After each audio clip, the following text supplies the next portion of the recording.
I'm struggling right now. I've gone through some big changes in my career and my life.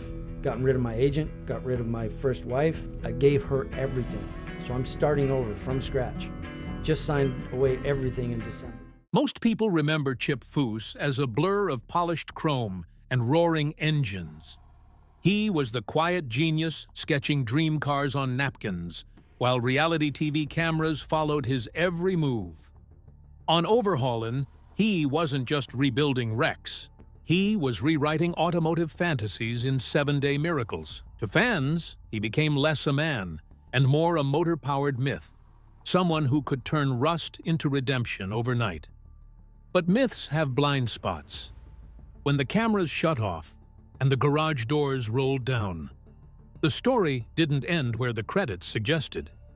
As his appearances grew rare and his once constant presence faded into reruns and whispers, questions followed. Did he step away by choice? Or did the industry change faster than the man who helped define it? Today, we uncover the real story of Chip Foose far beyond the spotlight most remember. Douglas Sam Foose was born on the 13th of October, 1963, in Santa Barbara, California. His mom gave him his famous nickname Chip because of his big cheeks. Long before television fame, his world revolved around mechanical creativity. His father's name was Sam Foose, and he owned a small automotive fabrication business called Project Design, which specialized in building and modifying vehicles for clients. This environment gave Chip unusually early exposure to professional automotive craftsmanship. By his own documented accounts and shop records, he began assisting in the family business as a child, sanding panels, preparing paint surfaces, and gradually learning fabrication basics under supervision. One of the most frequently cited milestones of his youth occurred when he was 12 years old. He painted his first complete car, a Porsche 356. This story appears in multiple interviews, official biographies, and automotive trade profiles, and is supported by early project design documentation and his own recounting in later press materials. Whether viewed as a legend or a resume entry, it was proof that he got his hand greasy early. A key turning point came during his teenage years when he met Alex Tremulous, the industrial designer best known for designing the Tucker 48 automobile. Alex valued Chip's drawing ability and encouraged him to pursue formal design training rather than rely solely on shop experience.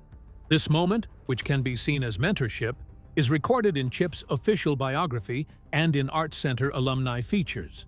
Following that advice, he enrolled at the Art Center College of Design in Pasadena, California, one of the world's most respected institutions for transportation design. There, he studied industrial and automotive design, developing the distinctive sketch style and sense of proportion that would later become his signature.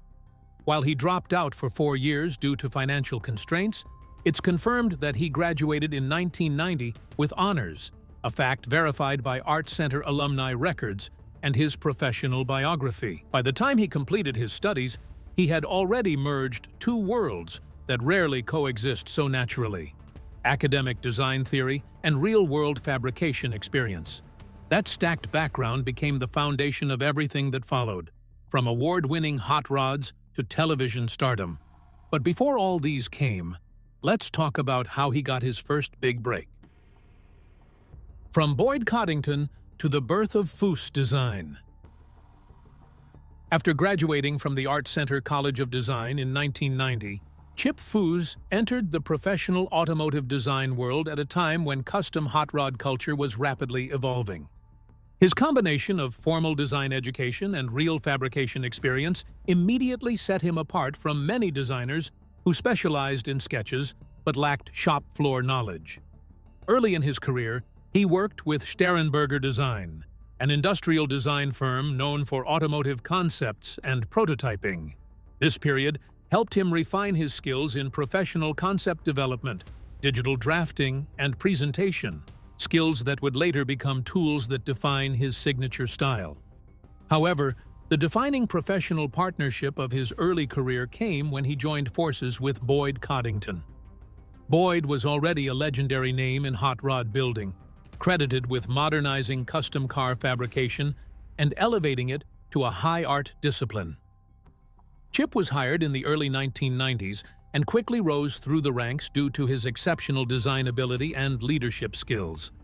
Before long, he became president of Hot Rods by Boyd, overseeing design direction and production. During this era, he was directly involved in some of the most iconic custom cars of the decade. Projects such as the Boydster series and other award-winning builds bore his design influence, featuring the smooth, flowing lines and balanced proportions that would later become synonymous with the Foose look.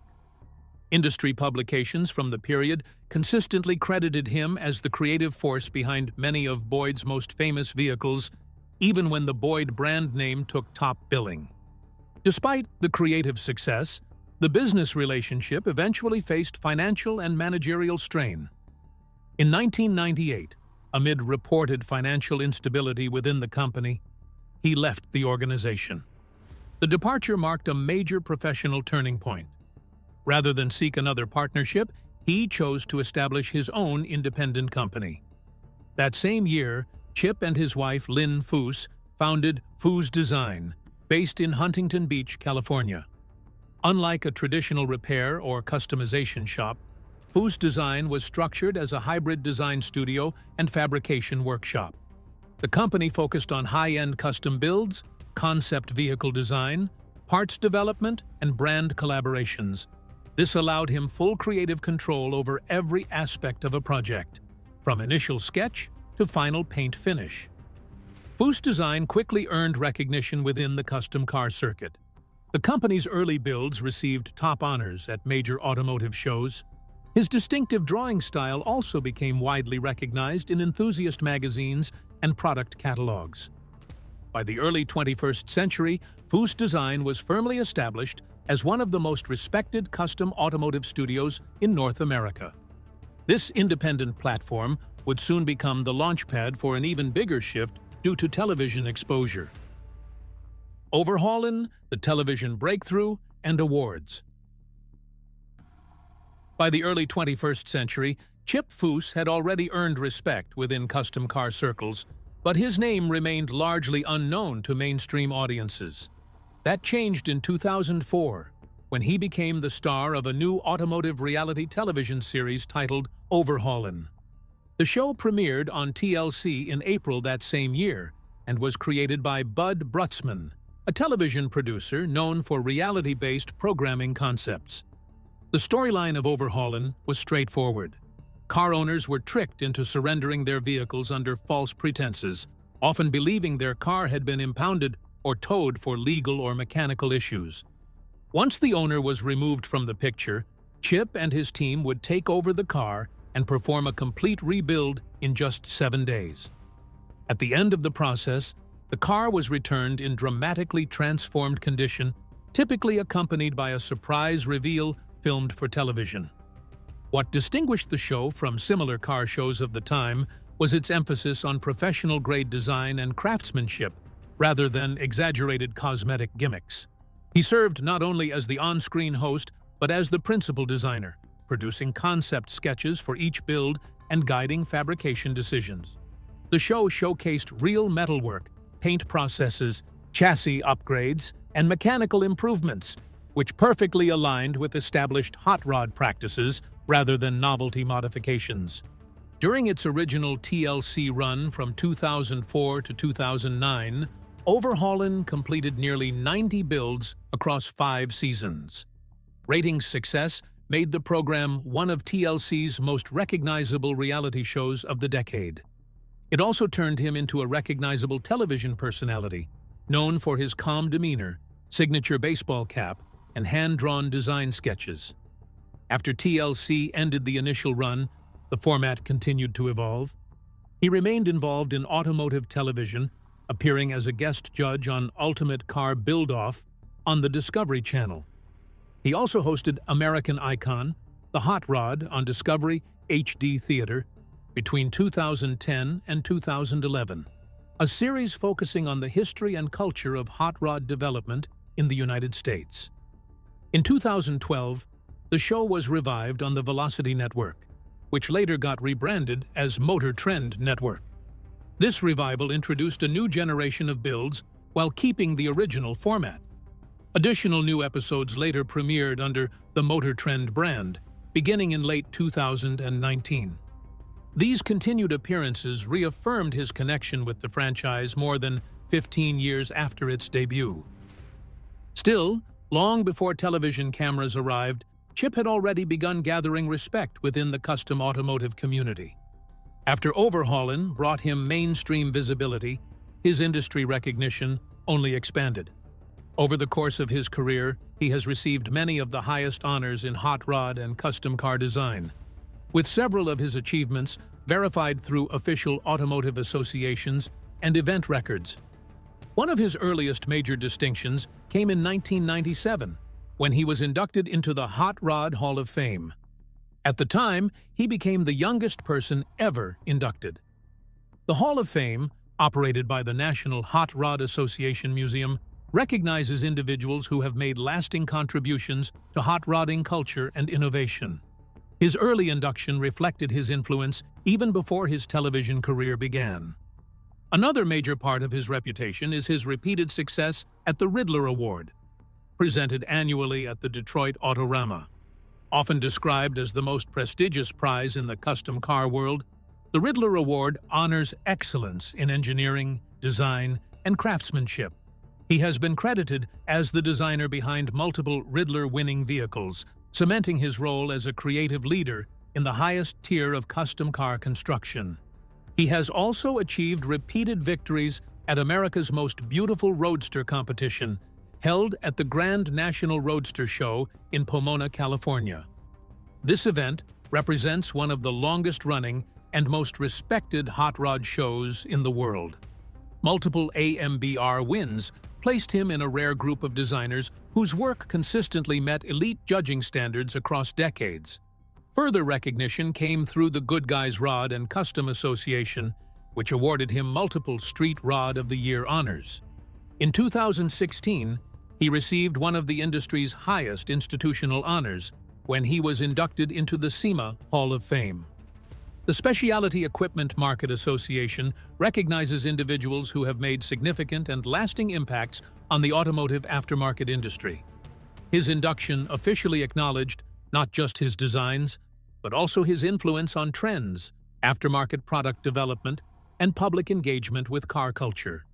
Beyond trophies and plaques, his design sketches have appeared in major automotive publications, manufacturer concept programs, and aftermarket product branding. His drawing style became so identifiable that Foose's sketching evolved into a recognizable aesthetic in itself, often referenced by younger designers learning automotive illustration. Collectively, these awards and honors confirm that Chip Foose's reputation was never built on television fame alone. But what was life like off-camera? Life off-camera and business shifts. While Overhaulin made Chip Foose a familiar face on television, his life away from the cameras continued to develop in ways that quietly reshaped his professional world.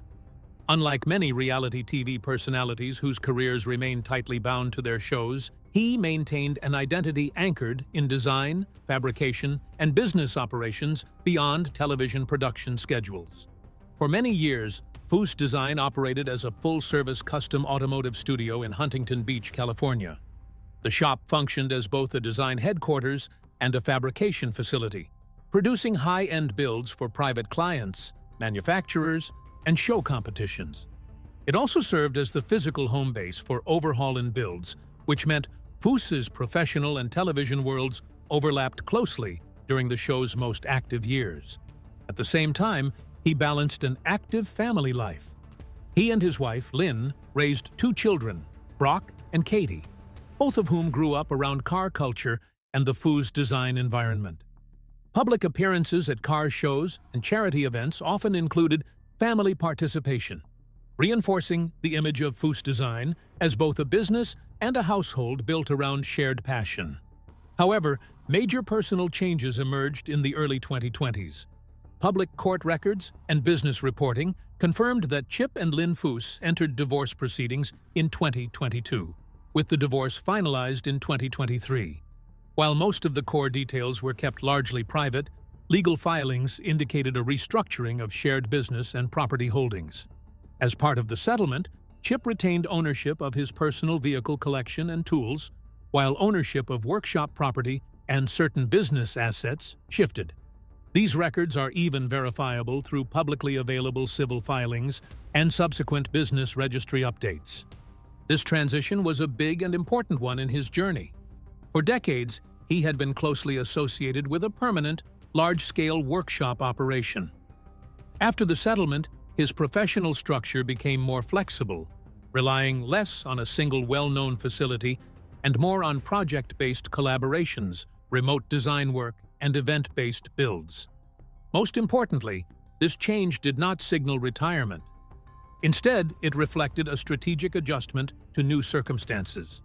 He continued to design vehicles, consult on automotive projects, and participate in builds through partnerships and event programs. Industry interviews from 2023 onwards confirmed that he remained active in sketch commissions, concept development, and hands-on fabrication when required. Chip navigated personal change while adapting his business model, demonstrating the same adaptability that defined earlier stages of his career, only now applied to life and business, rather than metal and paint. YouTube, digital media, public appearances, and legacy. As traditional television automotive programming began to decline, Chip had to adapt to a new media landscape.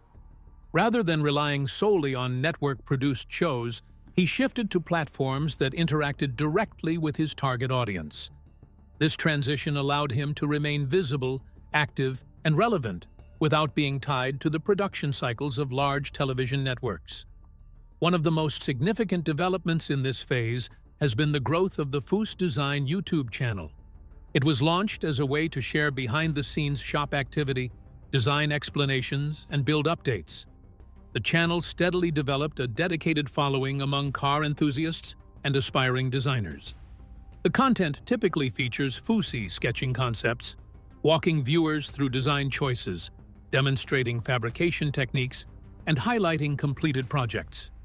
As of now, the channel has amassed hundreds of uploaded videos and a substantial subscriber base, verifiable through public YouTube analytics and channel records. Unlike Overhaulin, which followed tightly scripted production timelines, the YouTube platform allowed him to present longer-form, unscripted insights into his workflow. This format appealed especially to younger viewers and design students, many of whom discovered his work through online media rather than cable television. The shift effectively introduced his legacy to a new generation, while preserving his reputation among longtime fans. In addition to digital media, he maintained a strong presence on the automotive event circuit. He continues to appear at major car shows, expos, and enthusiast conventions across North America.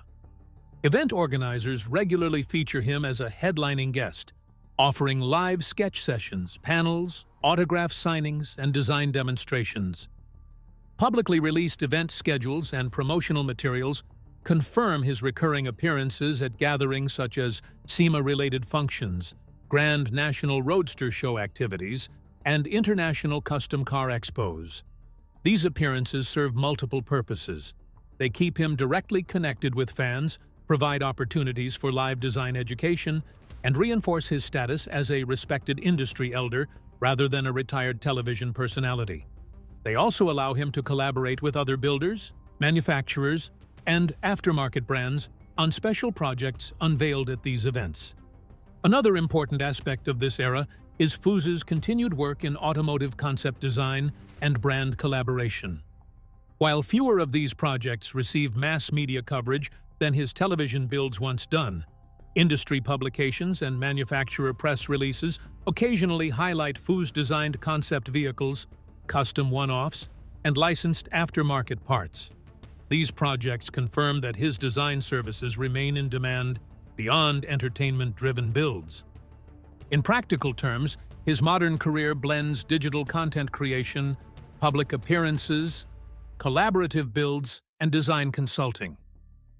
Behind Chip Foose's reputation as a designer and television personality lies a quieter but deeply important part of his life: philanthropy. While automotive design made him famous, personal experience led him to dedicate time and visibility to charitable causes, particularly those involving children's health and welfare. One of the most significant influences on his charitable work was the loss of his sister, Amy Foose, to Hutchinson-Gilford progeria syndrome, a rare and fatal genetic condition that causes accelerated aging in children. This personal tragedy motivated him to become actively involved with the Progeria Research Foundation, an organization dedicated to funding medical research and supporting affected families. Public charity records and foundation publications list him as a long-standing supporter and vice chairman of the organization's California chapter. He has also participated in fundraising car shows, charity auctions, and awareness events connected to the foundation. These events frequently combine car culture with charity events. Beyond progeria-related advocacy, he has contributed to several children's welfare charities. He has been involved with Child Help, a nonprofit organization dedicated to preventing child abuse and providing treatment programs for at-risk children. He has also supported Victory Junction, a camp created to provide free recreational experiences for children with serious medical conditions. Both organizations have publicly acknowledged his participation in charity car events and benefit programs. In many cases, his charitable contributions take the form of designing and building custom vehicles that are auctioned to raise funds. Automotive trade publications and charity press releases have documented multiple instances where Foose-designed vehicles were donated or featured as centerpiece auction items for fundraising events. Although charity work rarely receives the same attention as television projects, it forms a substantial and verifiable part of his public life. It also reinforces a broader perception within the automotive community that his legacy extends beyond cars, reaching into efforts that improve lives away from garages and show floors. In all, Chip has continuously redefined himself, finding new ways to explore his passion for automotive design and continuing to thrive even today. What are your thoughts on his life? Tell us in the comments below. Thanks for watching. Please leave a like and subscribe to the channel for more videos like this.